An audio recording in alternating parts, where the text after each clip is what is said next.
అన్ని నగల తరుగును ముందు కన్నా ఇంకా తగ్గించాం. ఈ తక్కువ తరుగును చూస్తే వెంటనే నగలు కొనేస్తారు. డైమండ్ జ్యువెలరీ ధరలు కూడా పెద్ద లెవెల్లో తగ్గించాం. ఇక్కడికొచ్చి కంపేర్ చేస్తేనే తెలుస్తుంది. ముందుగా మీ అందరితో పాటు జగన్మోహన్ రెడ్డి గారికి అడ్వాన్స్ బర్త్డే విషెస్ తెలుపుకుంటున్నాను. ఈ సందర్భంగా ఇది కూడా ఒక మంచి ఇదే, అంటే రేపు ప్రపంచం అంతటికి చెప్తాం, ఆయనకు చెప్తాం, మన వాళ్ళందరికీ కార్యకర్తలకు అభిమానులందరికీ రేపు చెప్తాం.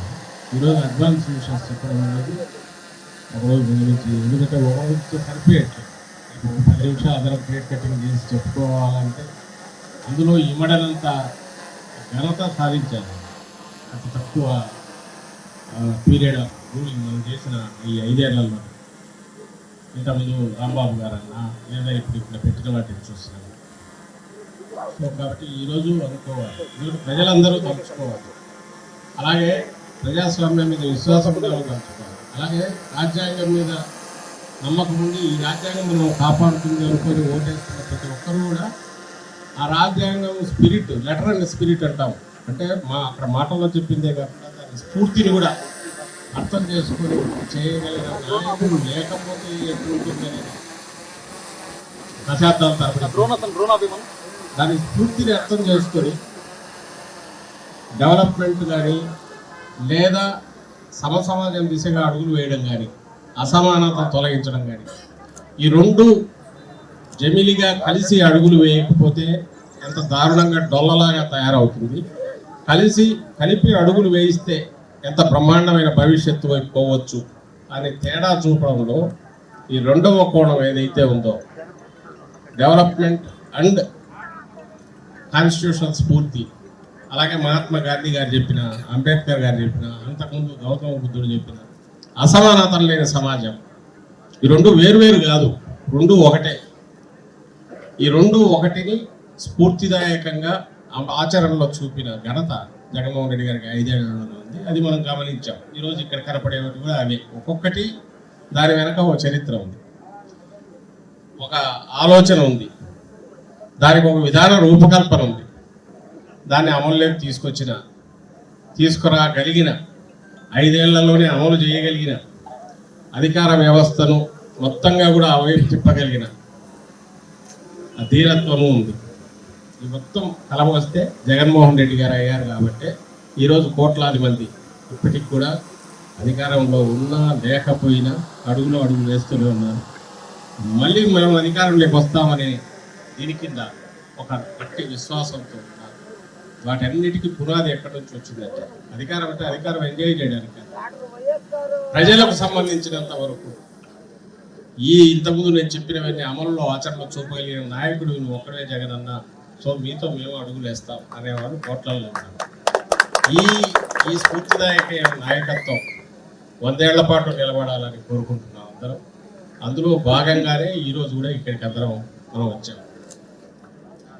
రాజకీయాల్లో నేను కాసేపు ఇప్పుడు ఇవన్నీ రావాలంటే ప్రతి నాయకుడికి కొన్ని లక్షణాలు ఉంటాయి, అయితేనే నాయకుడు అవుతాం.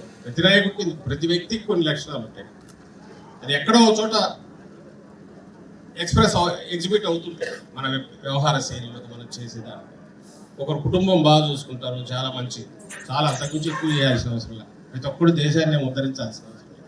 ఆ కుటుంబాన్ని బాగా చూసుకుంటే ఆ మేరకు మంచి సక్సెస్ఫుల్ దీని కిందనే ఉన్నట్టే, మంచి జీవితం గడిపినట్టు.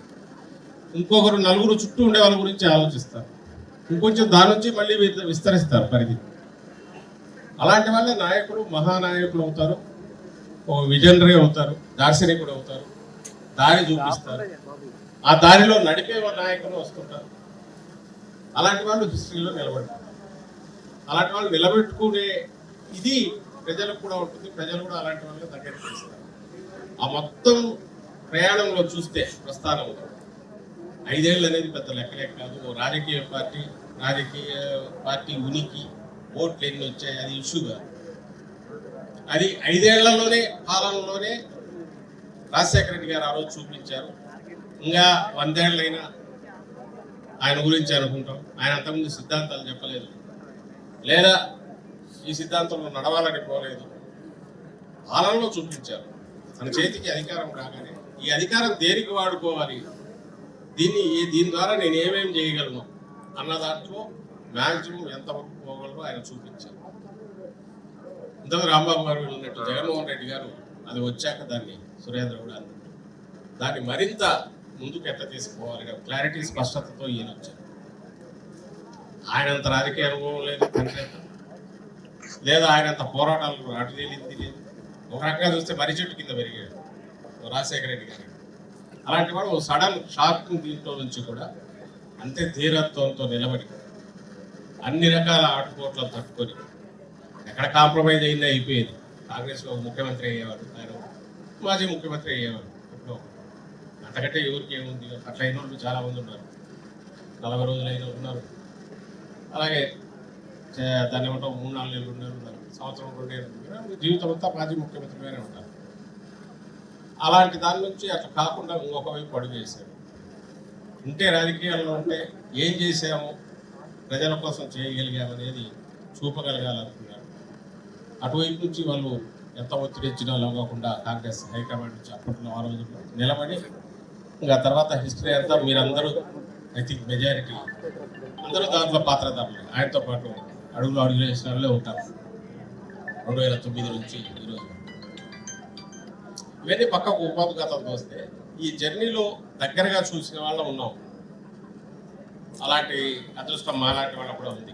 అదృష్టం కూడా ఎందుకు అంటున్నానంటే మనం చాలా అనుకుంటుంటాం, కళలేముంది అందరం కట్టాం, ఒక బ్రహ్మాండమైన ఏదో ఇచ్చేయాలనుకుంటాం, ఈ ప్రపంచాన్ని అంతా దిద్దేయాలనుకుంటాం. సినిమా అంతా చూస్తున్నప్పుడు చాలా ఎట్లయితే మార్చాలని అనిపిస్తుందో, ఏదైతే చెత్తగా అనిపిస్తుందో, ఈ పాలనలో ఇవి దోసుకుని ఇవి ఉన్నాయి కరెక్ట్ చేసుకోవచ్చు అనుకుంటాం, వీటికి చేత కాదనుకుంటాం. కానీ చేయగలిగిన దాంట్లో ఆ పాత్రలో ఉండడం, అలాంటి చేస్తున్న వాళ్ళని పక్క నుంచి చూడడం. ఈ దీంట్లో ఈయనలో జగన్మోహన్ రెడ్డి గారిలో నేను అబ్జర్వ్ చేసిన కన్సిస్టెన్సీ బాగా కనపడేది ఒకటేంటంటే పూర్తిగా ఆయన దీనికి సంబంధించిన ఆ కన్సిస్టెన్సీ, ఆయన ఫలితం ఆశించి ఇది నేను ఇది చేస్తే నాకు వస్తుంది కాబట్టి ఇది చేయాలి ఇది అనేది అయితే కనపడదు. ఆ న్యాచురల్ ఇది రావడంలో 2 కనపడినాయి. కంపాషన్ ఒకటి, విపరీతమైన కంపాషన్. కంపాషన్ అంటే సహానుభూతి అంటాం. మీ ఎదుటివాడు బాధలో ఉంటే కదా వాడికి ఏది చేయగలిగింది అయినా చేయాలి. అలాగే ఎక్కడ అబద్ధం ఆడకూడదు. దేవుడు అంటే భక్తి ఉండాలి. అది ఏ దేవుడిని కొలిస్తే ఆ దేవుడిని, ఈ దేవుడు ఆ దేవుడు అని కాదు. దేవుడు అంటే భక్తి ఉంటారు, అప్పుడే సమాజం సరిగా నడుస్తుంది. అందరూ పద్ధతి ప్రకారం ఉంటారు. భయమో భక్తో ఉండాలి. ఈ 2 లేనివైతే వాడికి ఉంటే వాడి మనస్సాక్షితో మంచి మార్గంలో నడుస్తాడు. లేదంటే వాడు ఏ కట్టుబాటు లేని పరమ దుర్మార్గుడు, మనకు ఏదైనా చేస్తాడు, దానికి ఏమి ఉండవు. అలాంటి వాళ్ళు కూడా ఉన్నారు, అందరికీ తెలుసు, అట్లయినా అవుతారు. కాబట్టి అది ఉండాలి, అది మనకు అవసరం అని ఫీల్ అవుతుంది. అలాగే కుటుంబం బాగుండాలి, కుటుంబ విలువలు ఉండాలి. ఇవన్నీ రాజశేఖర రెడ్డి గారి నుంచి వచ్చినవే. మనం ఎవరు సంతోషంగా కుటుంబం ఉందంటే హ్యాపీగా ఫీల్ అవుతాం. వీడు ఎంత బాగున్నాడని ఎక్కడ నేనైతే గమనించలేదు. వాళ్ళ నాయనలో చూడలే, ఏదో చూడలేదు దగ్గర నుంచి. వాళ్ళ నాయనలో వీళ్ళు చూస్తారు, వీళ్ళు కొంచెం ముందు నుంచి ఎక్కువ చూస్తున్నారు. సాక్షి వల్ల, సాక్షి పెట్టడం నుంచి కలిసి చేశారు. అలాగే డిసిప్లిన్, ఇవి ఈ లక్షణాలు బాగా కనపడతాయి. అవి ఒక జగన్మోహన్ రెడ్డిని తయారు చేసేవి. అలాగే ఏదైనా చేసేటప్పుడు చెప్పుకోకపోవడం, నేను ఇది చేస్తున్నాను అని 2-3 దృష్టాంతాలు చెప్తాను. రాజకీయాలకు సంబంధం లేదు. ఐ థింక్ రాజశేఖర రెడ్డి గారు చనిపోయాక మనకు గోదావరికి వెళ్లే ముందు 700 ఫ్యామిలీస్, 700 చిల్లర ఫ్యామిలీస్ ఇటు తెలంగాణ, ఆంధ్రాలో అప్పట్లో ఉమ్మడి రాష్ట్రంలో చాలామంది ఆ షాక్ చనిపోయారనేది తెలియదు. అది అందరూ యాక్సెప్ట్ చేసింది. అలాంటి వాళ్ళను నాయన కోసం ఇంతగా కాబట్టి కుటుంబం వీళ్ళతో పోలిస్తే వాళ్ళు అంతగా అభిమానించే వాళ్ళకు వాళ్ళని పరామర్శించాలి. ఏం చేయాలి, వెళ్ళి పరామర్శించాలి. పరామర్శించాక వాళ్ళకి ఎంతో కొత్త ఏదైనా సహాయం చేస్తే బాగుంటుంది. ఆ సహాయం ఎంత చేయాలి, అలాంటి వాళ్ళ పక్కన ఉండేవాళ్ళు ఏదో ఇంత అంటారు. అంతైతే అసలు ఎట్లా కొత్త ఏదన్నా ఉండాలి కదా కన్సిడర్. ఓకే, అది కూడా ఆయన చెప్పడానికి బయట చెప్పడానికి ఇష్టపడాలి. మీకు తెలియదు, బయట ఎవరికి తెలియదు. తీసుకున్న వాళ్ళకు ఆయనకు తప్ప ఈ రోజు వరకు ఇంత ఇచ్చామని మామూలు 10,000 మనం ఇస్తే చెక్కు పెట్టి పక్కన నిలబడి ఫోటో తీయించుకొని వేసుకుంటాం. రాజకీయ నాయకులు వేసుకుంటారు, అందరూ వేసుకుంటారు. ఎందుకంటే ఇవ్వాల్సిన అవసరం లేదు, సహాయం చేస్తున్నారు. లోపలికి పోయిన తర్వాత ఫస్ట్ ఓదార్పు నుంచి లాస్ట్ ఓదార్పు ఉంటారు. ఎక్కడ కూడా పోయి ఆ వెళ్ళి కూర్చోవడం వరకు వాళ్ళు ఫోటోలు తీసుకోవచ్చు, నీళ్ళు ఉండొచ్చు. ఆ తర్వాత అందరినీ పంపించి వాళ్ళతో తనే మాట్లాడి వాళ్ళ చేతిలో అదే పెట్టేసి ఆ చెక్కు పెట్టేసి వచ్చేస్తాయి. అది ఎంత అనేది బయటికి తెలియదు. ఎవరైనా ఉంటారు అట్లాంటి వాళ్ళు. మామూలు వాళ్ళనే ఉంటారు. రాజకీయ నాయకులు వదిలేయండి, రాజకీయ నాయకుడికి ఇది అవసరం. కానీ ఎప్పుడు బయట ఈరోజు చెప్పడు, ఆ రోజు తెలియదు. ఎంత అనేది ఈ మాత్రంలో లేనిది అట్లా. ఆ ఇచ్చేది ఏదో బయటికి ఎందుకు తెలియాలి, అది నాకు వాళ్ళకు మధ్య. మా నాన్న పట్ల వాళ్ళు చూపిన అభిమానానికి నేను I'm paying back, thanks giving అనేది ఆయన ఉద్దేశం. మరి ఇలాంటి మనుషులు అరుదుగా ఉంటారు. అలాంటి వాడు నాయకుడు అయితే ఎట్లుంటారు. రెండవది, ఫస్ట్ డేనో సెకండ్ డేనో నాకు గుర్తు, ఏలూరులో మొదలు పెట్టాము. ఓదార్పు ఏలూరే కదా, ఏలూరులో మొదలు పెట్టాము. రెండో రోజు పెద్ద ఆయన వెల్విషరే, జగన్మోహన్ రెడ్డి గారి వెల్విషర్. ఆయన ఫోన్ చేసి రామకృష్ణ ఆయన జగన్ లోపలికి పోతున్నాడు, గుడిసెల్లో బురద బాగా ఇది, తనేమో మంచి దీంట్లో వచ్చినాడు, ఏమన్నా ఇది వస్తాయేమో, పోతే పోయాడు లోపలికి. మినరల్ వాటర్ బాటిల్ వాళ్ళు కూడా ఏమైనా ఇచ్చారంటే ఫ్రూట్స్ తీసుకోవాలి, ఆ ఫుడ్ తీసుకోవద్దు, తీసుకోకూడదని కాదు, తన బాడీ దానికి ఇది అవుతుందో లేదో, దీంట్లో తను ఏమీ బయట ఇచ్చేసి పోయినవాడు కాదు కదా, అన్నిటికీ అలవాటు పడినవాడు కాదు కదా, హెల్త్ పాడవుతుందేమో అని చెప్పాడు. మంచి ఉద్దేశం. నేను ఫోన్ చేసి అడిగాను, ఈ మాదిరి ఇట్లా వెళ్ళేటప్పుడు కొంచెం ఏం తీసుకుంటే నీ ఆలోచన ఎవరైనా చెప్పారా అన్న. అంటే ఏమో ఆలోచిస్తారు వాళ్ళు, ఏమన్నా వాళ్ళ ఇంటికి మనం ఇచ్చినారా రమ్మని. వాళ్ళ ఇంటికి మనం పోయి మనం కూడా మినరల్ వాటర్ బాటిల్ అక్కడ పోయి నాకేం తిండి పెట్టాలని అడిగి ఫ్రూట్స్ అయితే తీసుకుంటా అని చెప్తే ఎంతకంటే వాళ్ళని అవమానించడం ఏమన్నా ఉంటుంది, దానిలో పోకపోవడం మేలు కదా. అది వద్దులే అలాంటి ఆలోచన. ఇది రెండవది. అప్పుడు ఎంత ఆయన వయసు 2009 2010 బాగా అదే ఏదైనా సరే అంటే సహజంగానే ఎవరైనా మనకు భయం వేస్తారు, ఆ బురదలోనూ వీటిలో పోవడము. ఇలాంటివి చాలా ఉన్నాయి కదా. ఉంటాయి కోవిడ్, అన్నిటికంటే కోవిడ్ టైం బహుశా ఇక్కడ ఉండే వాళ్ళందరికీ పొలిటికల్గా మనం అసోసియేట్ అయినాం. ఈరోజు మనం పొలిటికల్గా అసోసియేట్ అయినాము లేదా అభిమానిస్తున్నాం, అభిమానులుగా మాట్లాడుకున్నాం, అంతా మంచిగా కనపడుతుంది. మీరు అధికారం ప్రైవేట్గా ఎవరికన్నా అడగండి, వాళ్ళే మనం పెట్టిన వాళ్ళు కాదు. అధికారం కోవిడ్ 2 దశల్లో కూడా డైలీ రివ్యూ ఏంటి 2 hours అంటే, ఫస్ట్ అంతా అప్పటికి మనం కొత్తగా క్వారంటైన్ పెట్టేవాళ్ళం కదా, క్వారంటైన్ క్యాంపులు పెట్టేవాళ్ళం. క్యాంప్లో ఫుడ్తో సహా ఏదో వచ్చారు కదా ఇంత గంజి పోసి పంపేది పొరపాటున కాదు, మళ్ళీ అడుక్కునే వాళ్ళు కావాలని కాదు. వాళ్ళు ఉన్న ఈ క్రైసిస్లో entire society is in crisis. Food బాగుండాలి. అఫ్కోర్స్ ఆ రోజు సప్లై చేసిన మునిగినోళ్ళు ఎక్కువ, మనోళ్ళే ఎక్కువ. ఆ కాంట్రాక్ట్లు తీసుకున్నారు, పేమెంట్ రాలేదు. మన హయాంలో చాలా మందికి కాలేదు. That's different issue. But quality దగ్గర కాంప్రమైజ్ కావద్దు. ఏమి ఇస్తున్నారు ఫుడ్, వాళ్ళకి వచ్చిన బేసిక్ అవసరాలు ఉన్నాయి లేదా, వాళ్ళ ఆత్మాభిమానం ఎక్కడ దెబ్బతినకూడదు. వాళ్ళు ఏదో దయ కోసం దీనికోసం మనం దయదలిచేది అది దీని రెస్పాన్సిబిలిటీ, సొసైటీ రెస్పాన్సిబిలిటీ అంటే గవర్నమెంట్ రెస్పాన్సిబిలిటీ. మీరు ఎవరైనా అసలు అడగండి, వాళ్ళు కూర్చున్నవాళ్ళు సీనియర్ అధికారులే ఇది రివ్యూ చేసి కూర్చున్నప్పుడు ఇదే డిస్కషన్ వస్తే ఆ 2 hours ఐ థింక్ ఎలాంటి డెసిషన్స్ అంటే, ఆ రోజు నాకు గుర్తు దొండకాయలు ఎక్కడో ఒక 500 టన్నులు మిగిలిపోయినాయి, రిపోర్ట్ వచ్చింది. ఏం చేయాలి ఇమ్మీడియట్. అనంతపురంలో ఏదో చీనినో అరటి వచ్చింది. ఏ మార్కెట్లో డిమాండ్ ఉంది, ట్రైన్ బుక్ చేయండి, నువ్వు పర్సనల్గా రైల్వే వాళ్ళతో మాట్లాడు, ట్రైన్లో తీసుకెళ్ళండి, అమ్మించి తెచ్చి మళ్ళీ ఇక్కడ ఇవ్వండి. ముఖ్యమంత్రి ఎవరైనా ఇది ఆసక్తికరమైన విషయం ఏమంటే అధికారులు కూడా ఫాలో అయ్యారు. నేను ఎందుకంటున్నానంటే వాళ్ళు ఎవరు జగన్మోహన్ రెడ్డి గారు పెట్టిన వాళ్ళు కాదు, వైఎస్ఆర్సీపీ వాళ్ళు కాదు, సిస్టంలో పార్ట్. ఈయన వాళ్ళని నడిపించగలను. మన ఫస్ట్ టైం సీఎం తను కూర్చొని ఇట్లా కావాలి. సెకండ్ ఫేజ్ వచ్చేసరికి మరి ఘోరం, ఆక్సిజన్ దానికోసం వెయిట్ చేయాల్సి వచ్చింది. అలాగే గుజరాత్లో ఎక్కడో ఫిషర్మెన్ మన వాళ్ళు పోయి ఇరుక్కుపోయారు. ఐ థింక్ అప్పుడు ఆయన కృష్ణబాబు పర్సనల్గా పోయినట్టున్నారు. పర్సనల్గా వీళ్ళు వాళ్ళతో మాట్లాడి ఆక్సిజన్ దీనికైతే స్టేట్ టు స్టేట్లే లాక్కోవాలని, దాంట్లో వస్తుంటే ఆపడం, ఒరిస్సా వాళ్ళు ఆపేసుకుని పోనీరా వాళ్ళకి కావాలని ట్యాంకర్. దానికి పోయి తమిళనాడులో ఇవ్వకుంటే వాళ్ళకు మనం ఏదో ఇవ్వాల్సిన వాటిని అవి చూపించి వాటర్ ఏదో రిలీజ్ చేయాల్సింది. చూడు మీరు డిపెండ్ అయినారు, ఆక్సిజన్ అనేది ప్రాణాలకు సంబంధించింది, మీకు సర్ప్లస్ ఉంది కదా అంటే వాళ్ళ ఫ్యూచర్ కోసం పంపించండి అని ఆ సీనియర్ ఐఏఎస్ వాళ్ళతో మాట్లాడి అది తెప్పించండి. ఇలాంటివి కోవిడ్ అనేది అందరికీ ఎక్స్పీరియన్స్ అయింది. ఎక్కడ బెస్ట్ ఇదంటే ఏపీలో. ఎక్కడ మెడికల్ ఫెసిలిటీస్ కానీ లక్షల్లో బిల్లులు అయితే ఇక్కడ ఎంటైర్ గవర్నమెంట్ సిస్టమ్ అంత హాస్పిటల్స్ అన్ని కూడా కేర్ తీసుకోవడానికి ఉచిత సేవకు వీటికి ఇది ఎట్లా సాధ్యమైంది? ఒక వ్యక్తి ఎంటైర్ సిస్టమ్ని నడిపించారు. ఆ రోజు ఎగతాళి చేశారు, ఇది 2 రోజులు కామన్ అవుతుంది, మనం దీని నుంచి ఇది ఉంటుంది. ఆయన పెట్టుకునేవాడు కాదు, మాస్క్ పెట్టుకునేవాడు కూడా అనేవాడు, ఏం పర్లేదు అంత మేము ప్రాణాలు ఎక్కువ తీసి తీయించారు. అప్పుడు ఎగతాళి చేశారు. మళ్ళీ ప్రపంచం అంతా కూడా అది యాక్సెప్ట్ చేస్తుంది. We have to face it, దాన్ని ఓవర్కమ్ కావాలి. మనం దాన్ని ఎదుర్కొనేటప్పుడు ఏమేమి చేయాలో అవన్నీ మ్యాక్సిమం చేయాలి. అవన్నీ చేశారు.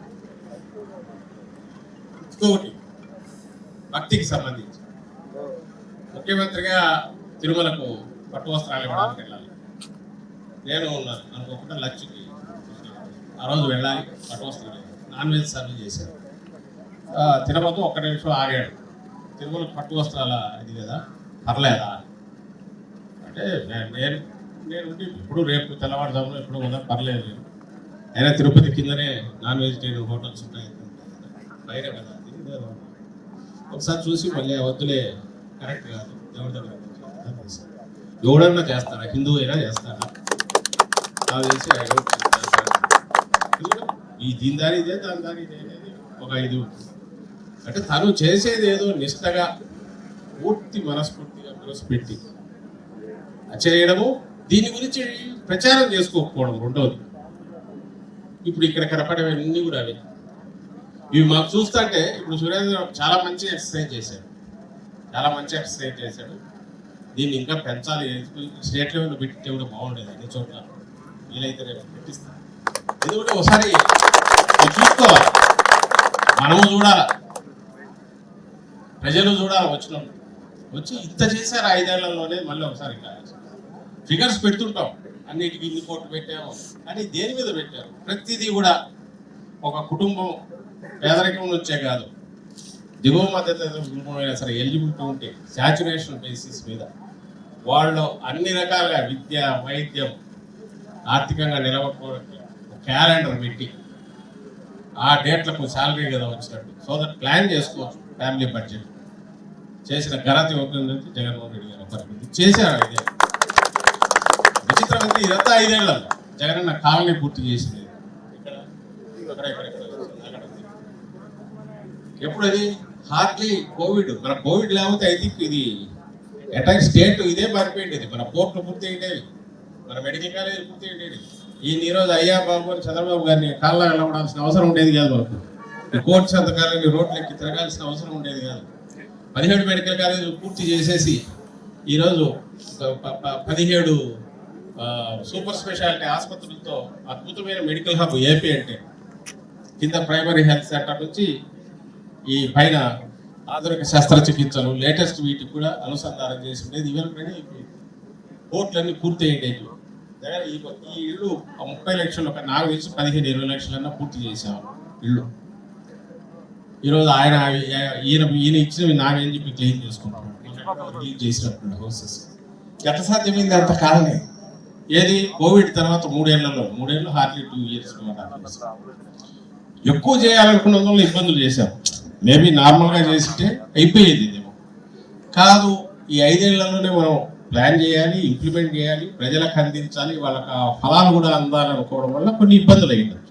ప్లస్ ఫైనాన్షియల్ కష్టాలు, కోవిడ్ కష్టాలు. బట్ గమనించాల్సింది ఏంటంటే జగన్మోహన్ రెడ్డి గారు చేసిన దాంట్లో కేవలం ఏదో ఒక వాలంటరీ ఆర్గనైజేషన్ లాగా, చారిటీ లాగా లేదు. ఆయన చేసిన దాంట్లో ఒక ప్లానింగ్ ఉంది, ఆ ప్రణాళికలో స్పష్టత ఉంది, ఒక ఎకానమిక్ ప్రిన్సిపల్ ఉంది. అదేం ఊరక లేదు. ఈరోజు ఎక్కడ పోయి షాప్లో అన్నా అడగండి, అప్పుడున్న మనీ రొటేషన్ కానీ మార్కెట్లు కానీ ఈరోజు ఎందుకు లేవు?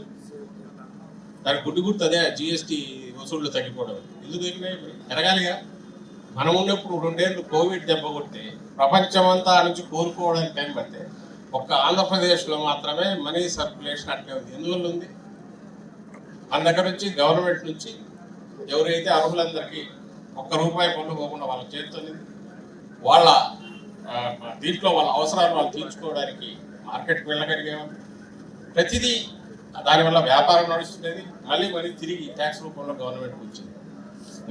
ఎకనామిక్స్ అంటే అదే ఆర్థిక శాస్త్రం. యూజ్ చేసినా ఈ బ్యాలెన్స్ చేస్తే అది బ్రహ్మాండమైన డెవలప్మెంట్. అది డెవలప్మెంట్ కాదంటే మీరు గోడ వేస్తారు అనుకోవాలి. ఈరోజు ఎందుకు లేదు మరి? ఈరోజు ఇన్ని లక్షల కోట్లు 18 నెలల్లోనే 2,70,000 కోట్లు వెళ్తాం. మనం 5 ఏళ్లలో చేసిన దాంట్లో కోవిడ్ ఎదుర్కోవడానికి చేసిన అడిషనల్ ఎక్స్పెండిచర్తో వ్యయంతో పోలిస్తే 80% పైగా ఈ 18 నెలలు 19 నెలల్లోనే చేసింది. మరి అయినా ఎందుకు ప్రజల వాళ్ళ ఆ పర్చేజింగ్ కెపాసిటీ కానీ, కొనుగోలు శక్తి కానీ, మార్కెట్లో సరుకుల మూవ్మెంట్ కానీ ఎందుకు లేదు? ఎకానమిస్టులు అంటారు కదా, వీళ్ళంతా పెద్ద ఎకానమిస్టులు అంటారు, ఎందుకు లేదు? మరి ఆయన ఎట్లా చేయగలిగాడు? ఆయన చేసింది దుబారానికి కాదని అంత ఈ అంకెలే ప్రూవ్ చేస్తారు. జగన్మోహన్ రెడ్డి గారు చేస్తారు. అంతకంటే వేరే ఆన్సర్ ఏమి ఇవ్వాలి? సో డెవలప్మెంట్ ఉంది. పక్క మనిషి గురించి ఆలోచించే తత్వం ఉంది. మనం ధర్మకర్తలుగా ఉన్నాము. ప్రభుత్వం సొమ్ము ₹1 వృధా కాకూడదు, ప్రజలకు ఇచ్చేది పూర్తి వాళ్ళకి చేరాలనే దాన్ని సిస్టమ్స్ పెట్టారు. ఇవన్నీ చేసింది ఒక ఇండివిజువల్. సిస్టమ్ మొత్తం చేసింది. కానీ డ్రైవర్ కదా నడపకపోతే అది బస్సు, రైలు, విమానం ఏదైనా గోడకన్నా కొట్టుకుంటుంది, ఆడ పడుకుని పడుతుంది. కంట్రోల్ ఎట్లుంటారు? ఆ నడిపిన వ్యక్తి, ఆ స్టీరింగ్ ఎవరు తీసుకున్నారు? ఒక అనుభవం లేని తొలిసారి ముఖ్యమంత్రి అయిన వ్యక్తి తీసుకొని సక్సెస్ఫుల్గా చూపారు. ఇప్పుడు రేపు వచ్చినాక ఎట్లుండబోతుందో చెప్తా. ఆ అనుభవం ఒకేసారి ఎక్కువ ప్రజలకు మేలు చేసి చూపాలనే దాంట్లో కొంత ఇదే ఆలోచి తెచ్చుకుంటుంది. అలాగే మొత్తాన్ని నడిపే మన చోదక శక్తి ఏదైతే పార్టీ ఇది ఉందో దీన్ని కూడా వీళ్ళను దీంట్లో కలుపుకొని ఎట్లా పోవాలి, ఇవన్నీ కలగలిపి వచ్చిన దానివల్ల రేపు రాబోయే మన జగన్మోహన్ రెడ్డి గారి పాలన ఎట్లా ఉండబోతుంది. నెక్స్ట్ 5 yearsలో ఈ గత అనుభవాలు లెక్కలేసుకున్నారు. ఒక 20 ఏళ్ళు 30 ఏళ్ళు ముందుకు తీసుకుపోయే రకంగా ఉంటుంది. చంద్రబాబు నాయుడు గారు దీన్ని 10 ఏళ్ళు వెనక్కి తీసుకుపోయినా ఈ 4 ఏళ్ళు ఆయన చేస్తాడు, 10 ఏళ్ళు 20 ఏళ్ళు వెనక్కి లేకపోతాడు. అయినా సరే మళ్ళీ బ్యాలెన్స్ చేసి దేశంలోని అగ్రగామిగా స్టేట్గా తీసుకుపోవడానికి నెక్స్ట్ 5 years మనం సిద్ధంగా ఉన్నాం. ఎందుకంటే నాయకత్వం ఉంది. ఆయన కూడా అలాంటి ప్రణాళికలతోనే ఉన్నారు. ప్లస్ మంచి మనసు, మంచి పాలన ఇచ్చాడు. పాలకుడు ఎట్లుండాలో చూపించాడు. అప్పుడు రాజశేఖర్ ఈ రోజు కూడా రాజకీయాల్లో దీనికి ఎందుకు పోయారు? ఎందుకు అందరూ అభిమానిస్తున్నారు? చాలా మందికి ఆశ్చర్యం వేస్తుంది. సరే దానికి వాళ్ళు ఇచ్చే ఇంటర్ప్రిటేషన్ వేరులే. ఇక్కడ వచ్చేసి ఎక్కడ పోయినా జనం రారు, తోలుకుంటుంటారు. ఎందుకు తోలుకుంటారు? 4 ఏళ్ళు ఎలక్షన్ కూడా తిక్కన ఒక జనాన్ని తోలాలంటే ఇప్పటి నుంచి ఎందుకు తోలుతారు? ఎలక్షన్ టైంలో అయితే చేస్తారు. మరి నువ్వు తోలు, నీ దగ్గర డబ్బులు తక్కువైనా ఎందుకు రావట్లేదు? తోలినా కూడా మనం ఎప్పుడో గుంటూరులో చూసినాము. ఒక్క వెహికల్ పోతుంది, ఆయన ఎవరికి తక్కువ కానీ ఎవరు లేదు, సెక్యూరిటీ తక్కువ. ఎందుకు? ఆయన అవమానించాలని కాదు, అట్లా ఉండడం తప్పు లేదు. కొంతమంది మన్మోహన్ సింగ్ గారు ఆయన ఏం ప్రజల్లో ప్రజా దీన్ని కాకపోవచ్చు, బట్ రెస్పెక్ట్ ఎందుకు ఇస్తాం? పివి నరసింహారావు గారు ఆయనేమి ఇది కాదు, పాపులర్ లీడర్ కాకపోవచ్చు, బట్ చేసిన పనులు రికార్డు ఉంది. మీరు చేసి తెచ్చుకోవచ్చు, దానికేమో అదే జనం ఉండాలని. కానీ ఉన్నదాన్ని అవమానించాల్సిన అవసరం లేదు. అభిమానంగా ఎందుకు వస్తారంటే తండ్రి ఆ రోజు తండ్రి, ఈ రోజు ఈయన మనుషుల్లాగా చూస్తారు. లేదా వాళ్ళకి ఆత్మాభిమానం ఉంటుంది. ప్రజలు ఈ రోజుకు జగన్మోహన్ రెడ్డి గారు మీరు ఖండించారు. ప్రైవేట్ టాక్లో వీళ్ళని చూసి ఎవరన్నా వచ్చి మోసం చేసినారు, ఇంత చేసినా జనం ఓట్లు వేయలేదంటే పొరపాటు ప్రజలు అనొద్దు. దాంట్లో ఏదో లోపం ఉంటుందేమంటారు.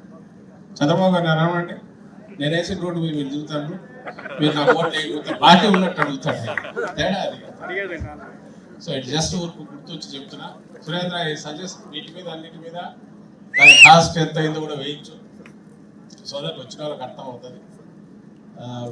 రేపు కూడా వెళ్ళుండి ఉంచు, తెలియాలి మీరు ఎంత అందరికి తెలిసేట్టు. బాగుంది, మంచిది, కంటిన్యూ అక్కడ. సో మనం వన్స్ అగైన్ సరే ఎక్కువ టైం తీసుకున్నా. జగన్మోహన్ రెడ్డి గారు మనందరి తరఫున, మీ అందరి తరఫున, మన తరఫున అడ్వాన్స్ హ్యాపీ బర్త్డే.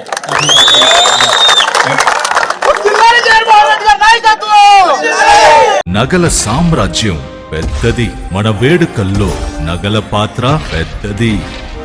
నగల్లో మన సంప్రదాయం అది పెద్దది. అదే విధంగా నగలు కొనేటప్పుడు మీ సేవింగ్స్ కూడా ఇకపై పెద్దగా ఉంటుంది. అన్ని నగల తరుగును ముందు కన్నా ఇంకా తగ్గించాం. ఈ తక్కువ తరుగును చూస్తే వెంటనే నగలు కొనేస్తారు. డైమండ్ జ్యువెలరీ ధరలు కూడా పెద్ద లెవెల్లో తగ్గించాం. ఇకపై అందరూ డైమండ్ జ్యువెలరీ కొనుక్కోవచ్చు. ఏ ఆఫర్లోనూ పక్కదారి పట్టకండి. ఇక్కడికొచ్చి కంపేర్ చేస్తేనే తెలుస్తుంది మీకు ఎంత పెద్దగా డబ్బులు ఆదా అవుతుందో అని.